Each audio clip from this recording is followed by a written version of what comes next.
Hello दोस्तों, welcome back to the another video of Ramson tutoring. So दोस्तों, आज का जो टॉपिक होने वाला है वो ऑब्जेक्टिव्स ऑफ बिजनेस के रिगार्डिंग होने वाला है। लास्ट क्लास में मैंने आप लोगों को समझाया था क्लासिफिकेशंस ऑफ बिजनेस एक्टिविटीज, जहां पे हम लोगों ने समझा था कि कॉमर्स क्या होता है, इंडस्ट्रीज क्या होता है, और आज की इस वीडियो में मैं आप लोग को ऑब्जेक्टिव्स ऑफ बिजनेस समझाने वाला हूं। सो बिना किसी देरी का आज का ये सेशन में स्टार्ट करता हूं।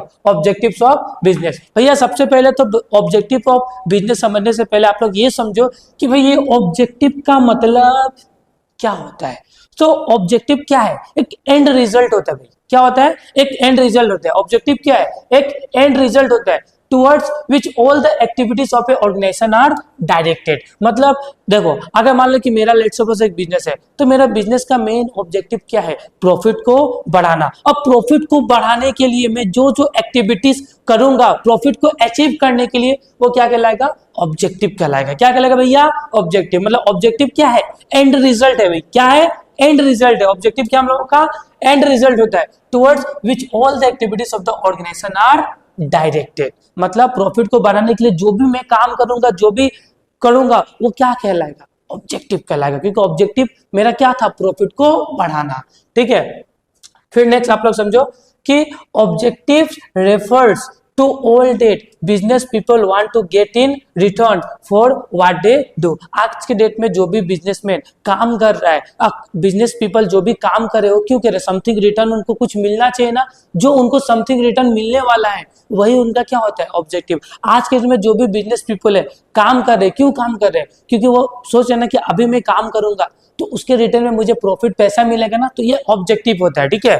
फिर देखो, it is presumed that earning profit is the sole objective of the every businesses। मतलब हर बिजनेस का पहला सोल ऑब्जेक्टिव, मेन ऑब्जेक्टिव में मैं नहीं बोल रहा हूँ, मैं क्या बोल रहा हूँ? Sole objective. हर बिजनेस का सोल ऑब्जेक्टिव अर्निंग प्रॉफिट कमाना ही होता है। ये बिजनेस का मेन ऑब्जेक्टिव नहीं होता, ये सोल ऑब्जेक्टिव होता है। मेन और सोल में डिफरेंस है।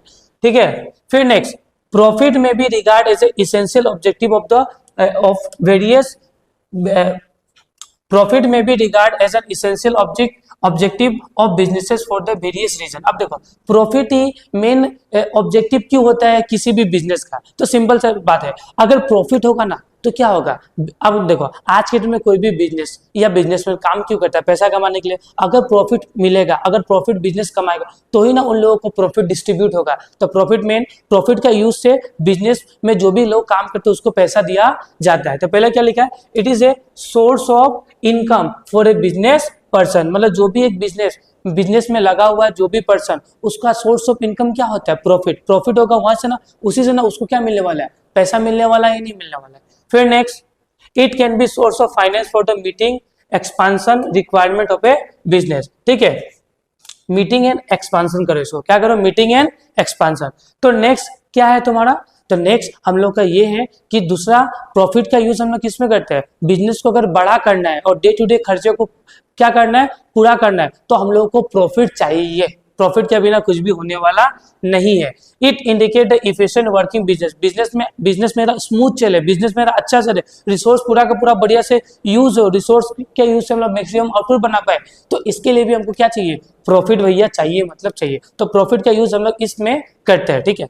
फिर next, however it is being increasingly realized nowadays that a business enterprise are the part of the society। मतलब आज की डेट में हम लोग ये रियलाइज कर रहे हैं ना कि जो भी बिजनेस, देखो अब बिजनेस ऑर्गेनाइजेशन क्या होता है? एक पार्ट होता है ना, सोसाइटी का एक पार्ट होता है। आज के डेट में आप लोग कुछ भी प्रोडक्ट बेच रहे हो, किसको बेच रहे हो? बेचोगे सोसाइटी को बेचोगे। तो बिजनेस ऑर्गेनाइजेशन किसका पार्ट हुआ? सोसाइटी का पार्ट हुआ। ठीक है।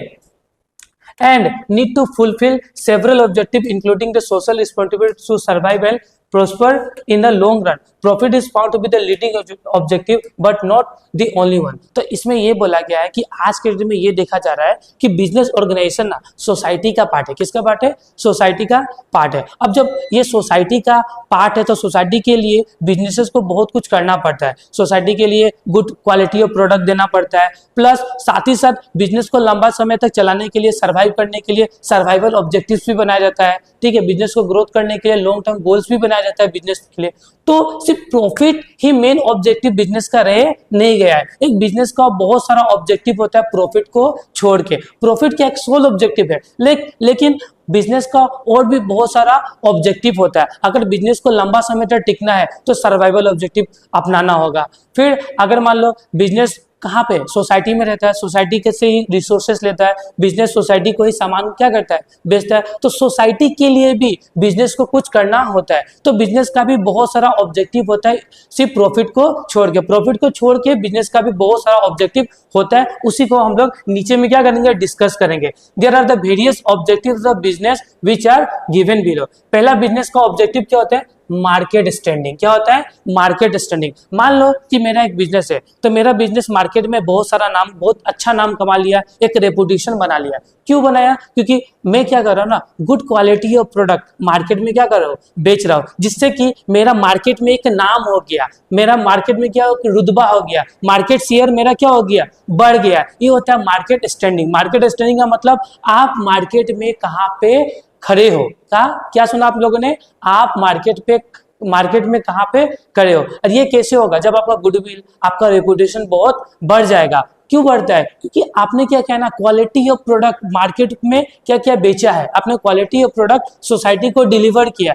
जब आप क्वालिटी ऑफ प्रोडक्ट बेचोगे, अच्छा क्वालिटी बेचोगे, इससे क्या होगा, आपका मार्केट शेयर बहुत बढ़ेगा ही नहीं बढ़ेगा। इसी को बोलते हैं मार्केट स्टैंडिंग। यहाँ लिखा हुआ है, maintaining the goodwill and reputation once the business paramount to succeed and prosper.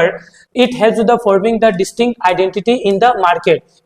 And is regarded as a market standing in relation to its competitors. A business enterprise must aim to standing the stronger footing in terms of offering the competitive product at a reasonable price to its customer and serving them to its their satisfaction. मतलब कि अगर मान लो कि मान लो कि मैं market standing में बहुत अच्छा हूँ, मतलब बोलने का मतलब ये कि मैंने अब क्या किया, अगर good quality of product reasonable price में मैंने क्या किया, बेचा। इससे क्या होगा, मेरा नाम मार्केट में बहुत अच्छा होगा और मेरा मार्केट शेयर और मार्केट स्टैंडिंग भी बहुत अच्छा होगा। पहला ऑब्जेक्टिव ये था।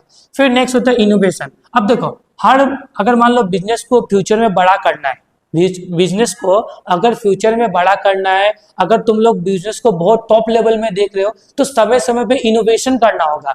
कुछ नया प्रोडक्ट, कुछ नया सर्विस मार्केट में लेके आना होगा, जिससे कि ये तुमको औरों से, दूसरे लोगों से क्या बनाए, अलग बनाए। और अगर बार बार आप लोग इनोवेशन करोगे ना, इससे क्या होगा, आपका कंपटीटर भी आपसे पीछे रह जाएगा और आप क्या होगा, बहुत जल्दी आपका बिजनेस ग्रोथ कर लेगा। तो नेक्स्ट बिजनेस का ऑब्जेक्टिव होता है इनोवेशन करना, बार बार नया प्रोडक्ट मार्केट में लेके आना, जिससे कि आप अलग दिखो अपने कॉम्पिटिटर से और आप बिजनेस में क्या हो जाए, एकदम बड़े बनो। तो ये नेक्स्ट इनोवेशन ऑब्जेक्टिव है बिजनेस का, ठीक है। फिर नेक्स्ट आपका प्रोडक्टिविटी। क्या है, नेक्स्ट है आपका प्रोडक्टिविटी। नेक्स्ट ऑब्जेक्टिव क्या हो गया आपका, प्रोडक्टिविटी। अब देखो प्रोडक्टिविटी क्या है, प्रोडक्टिविटी मतलब प्रोडक्शन को बढ़ाना। एक बिजनेस का मेन ऑब्जेक्टिव भी होना चाहिए कि कैसे मैं प्रोडक्शन को ज्यादा करूं। अगर मान लो कि एक बिजनेस ज्यादा से ज्यादा मार्केट में प्रोडक्शन कर रहा है, तो ज्यादा से ज्यादा प्रोडक्ट करेगा, उसका मार्केट शेयर भी क्या होगा, ज्यादा होगा, नहीं होगा। मान लो आज के डेट में 100 पीस मोबाइल मार्केट में बिक रहा है, जिसमें से मैंने क्या किया, 25 पीस मैंने क्या किया, प्रोडक्शन करके मार्केट में बेचा है, तो मेरा मार्केट शेयर कितना हो गया, 25% हुआ। तो ठीक है, तो प्रोडक्टिविटी बढ़ने से क्या होता है, मार्केट का एक और बिजनेस का ऑब्जेक्टिव क्या होता है, पूरा हो जाता है, ठीक है। तो प्रोडक्टिविटी आपका नेक्स्ट ऑब्जेक्टिव है। Productivity ascertained by the comparing the value of the output with the value of input. It is used as a measure of efficiency in order to ensure the continuous survival and progress. Every enterprise must aim to the greater productivity through the best use of the available resource. मतलब अगर आपको market में लंबा समय तक टिकना है, आपको market में लंबा समय तक सर्वाइवल करना है, तो आपको प्रोडक्ट इस तरीका से बनाना होगा, लिमिटेड रिसोर्सेज की आपको क्या मिले, आपको ज्यादा से ज्यादा आउटपुट मिले, आपने ज्यादा से ज्यादा आउटपुट बढ़ाओ, इससे आपका मार्केट में नाम हो। तो ये नेक्स्ट इसका ऑब्जेक्टिव है। नेक्स्ट आपका फिजिकल एंड फाइनेंशियल रिसोर्सेज। अब देखो, एक बिजनेस का फिजिकल एंड फाइनेंशियल रिसोर्सेज के प्रति भी कुछ ऑब्जेक्टिव्स होता है। अब देखो, मान लो any businesses requires physical resources like plants, machines, office. हर बिजनेस को फिजिकल रिसोर्सेज चाहिए। लाइक अभी मान लो बिजनेस करना है तो ऑफिस चाहिए होगा, फिर मशीन चाहिए होगा, तो ये सब क्या है, फिजिकल रिसोर्स। और साथ ही साथ पैसा भी चाहिए ना, किसी भी प्रोडक्ट को बनाने के लिए क्या चाहिए भैया, पैसा चाहिए। क्या चाहिए भाई, पैसा चाहिए। तो ये नेक्स्ट ऑब्जेक्टिव क्या है बिजनेस का? Physical and financial resource. एक बिजनेस ऑर्गेनाइजेशन को अपना फिजिकल एंड फाइनेंशियल रिसोर्सेज को भी पूरा करना पड़ेगा, ठीक है। तो यहाँ पे लिखा हुआ है any business requires the physical resources like plants, machine, offices etcetera and the financial resource like funds to be able to produce supply of goods and services to its customer. देखो अगर मान लो बिजनेस को बड़ा करना तो एक office चाहिए, ठीक है। किसी भी सामान को बनाने के लिए हमको क्या चाहिए? मशीन चाहिए,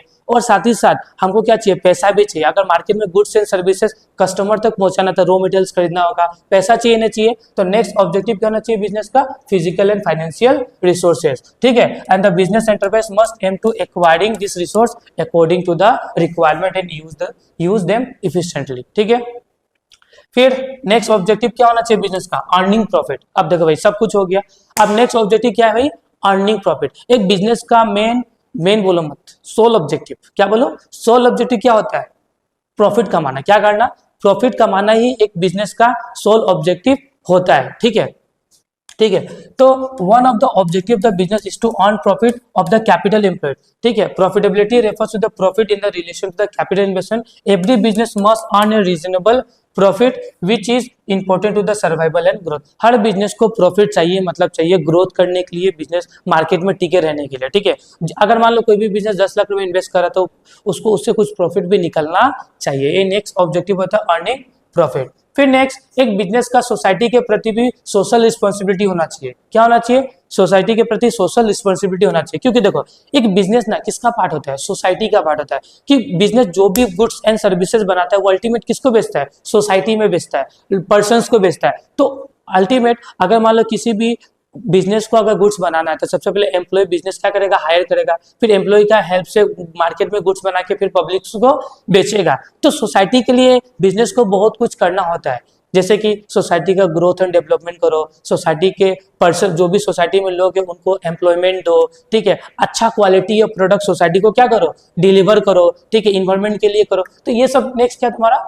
सोशल रिस्पॉन्सिबिलिटी, ठीक है। तो एक बिजनेस का ये भी ऑब्जेक्टिव होना चाहिए। Social responsibility refers the obligation of a business firm to contribute resources for the solving the social problem and work in a socially desirable manner, ठीक है। फिर नेक्स्ट लास्ट ऑब्जेक्टिव हो गया आपका ह्यूमन ऑब्जेक्टिव। अब देखो एक बिजनेस का ना, एक बिजनेस को अपना ह्यूमन मतलब एक बिजनेस को ना ह्यूमन के प्रति भी कुछ ऑब्जेक्टिव होना चाहिए। लाइक देखो एक बिजनेस में बहुत सारा वर्कर एम्प्लॉय काम करते हैं, नहीं करते? ऑब्वियसली करते हैं। तो एम्प्लॉय को अच्छा सैलरी मिलना चाहिए, एम्प्लॉय को अच्छा वर्किंग कंडीशन मिलना चाहिए जहाँ पे वो क्या करे? काम करे। अगर एम्प्लॉय अच्छा काम कर रहा है तो उसे समय समय पे मोटिवेशन देना चाहिए। तो ये सब आपका क्या कहलाता है ना भैया? Human objective. क्या कहलाता है भाई? ह्यूमन ऑब्जेक्टिव, ठीक है। तो इस तरीके से हम लोग का ऑब्जेक्टिव होता है पूरा। तो देखो ये तो होता जो भी ऑब्जेक्टिव मैंने आप लोगों को पढ़ाया ये एनसीईआरटी के बुक्स के हिसाब से था, लेकिन रेफरेंस बुक्स में अलग अलग दिया हुआ। जैसे कि लाइक रेफरेंस बुक में अलग है, ऑब्जेक्टिव्स को 3 तरीके से डिवाइड किया। देखो क्या क्या? ऑर्गेनाइजेशनल ऑब्जेक्टिव, ऑर्गेनाइजेशनल ऑब्जेक्टिव हो गया एक आपका, ठीक है। फिर एक हो गया आपका सोशल ऑब्जेक्टिव, ये तो हम लोगों ने भी पढ़ लिया, सोशल ऑब्जेक्टिव, ठीक है। और एक होगा आपका ह्यूमन ऑब्जेक्टिव, ठीक है। तो इस तरीके से भी किसी किसी बुक में दिया हुआ है, तो आप लोग ये भी पढ़ सकते हो, ये भी पढ़ सकते हो, कोई भी दिक्कत नहीं है। मतलब ऑर्गेनाइजेशनल ऑब्जेक्टिव मतलब ऑर्गेनाइजेशन का प्रति क्या है? देखो जैसे कि मैंने आप लोग को पढ़ाया तो एक होगा ना ऊपर में देखो, आप लोग यहाँ पे देखना समझ में ज्यादा आएगा, ठीक है। एक बिजनेस ऑर्गेनाइजेशनल ऑब्जेक्टिव क्या क्या हो सकता है? तो देखो ऑर्गेनाइजेशनल ऑब्जेक्टिव होता है market, innovation, productivity, physical finance, earning profit. ये क्या हो गया? बिजनेस का एक ऑर्गेनाइजेशनल ऑब्जेक्टिव। क्या हो गया भाई? ये हो गया आपका ऑर्गेनाइजेशनल, ये हो गया आपका ऑर्गेनाइजेशनल ऑब्जेक्टिव, ठीक है। ये हो गया ऑर्गेनाइजेशनल ऑब्जेक्टिव। वैसे चारों पॉइंट को अगर मर्ज कर देंगे तो ऑर्गेनाइजेशनल ऑब्जेक्टिव बन जाएगा। सोशल ऑब्जेक्टिव मैंने पढ़ाई दिया और लास्ट ह्यूमन ऑब्जेक्टिव मैंने आप लोगों को पढ़ा दिया, ठीक है। आई होप आज का क्लास आप लोगों को समझ में आया होगा। अगर इसके रिगार्डिंग कोई भी डाउट हो प्लीज मुझे कमेंट बॉक्स में कमेंट कीजिए, जिससे कि मैं आप लोगों का डाउट सोल्व कर पाऊँ। और इस वीडियो का जो भी मैंने आज वीडियो में पढ़ा है उसका वीडियो में डिस्क्रिप्शन बॉक्स में अवेलेबल करा दूंगा, वहां से जाके आप लोग डाउनलोड कर सकते हो। अगर वीडियो अच्छा लगा तो प्लीज अपने दोस्तों के साथ शेयर कीजिए, कमेंट कीजिए, सब्सक्राइब कीजिए हमारे इस चैनल को। सो आज का क्लास फाइनली करता हूं मैं समाप्त।